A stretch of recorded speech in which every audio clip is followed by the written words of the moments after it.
Oh, ganito lang kami dito. Pagka wala kang helper.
Ikaw na talaga magtatali niyan.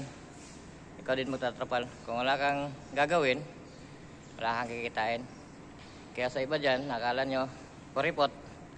Kasi wala tayong helper, taka masama yung ugali. Hindi. Kasi yung helper namin nasa biyahe, nasa Davao. Hintayin pa ba namin yon? Wala kami kikitain, di ba?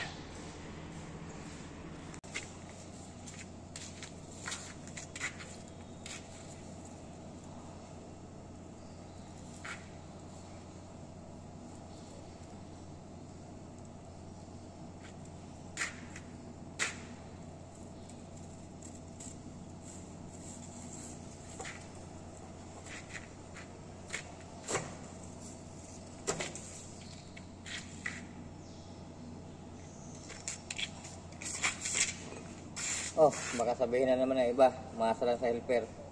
Dito kasi mga lodi, kung wala kang helper, ikaw na lang mismo magtali, huwag ka nang umasa sa helper.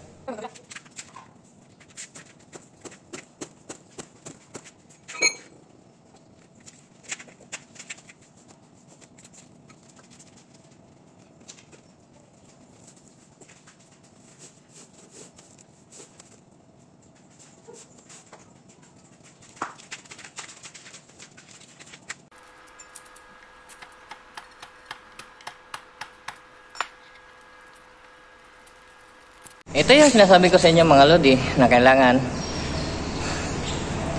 magtiyaga ka, kasi kung hindi ka magtiyaga wala kang kikitain. Kagaya nyo, no? Tatali mo yan, tapos wala ka pang helper masama kasi yung helper, no, andun sa biyahe. Hintayin mo pa ba yun? So ikaw na lang, o di kayo magpatulong ka sa kasama mo. Ganyan lang dito sa amin mga lodi. Yung nagsasabi dyan na baka masama yung ugali ko, akala nyo lang yun. Kung di ako magsisikap, wala ako kikita. Ayan pa ni Lodi.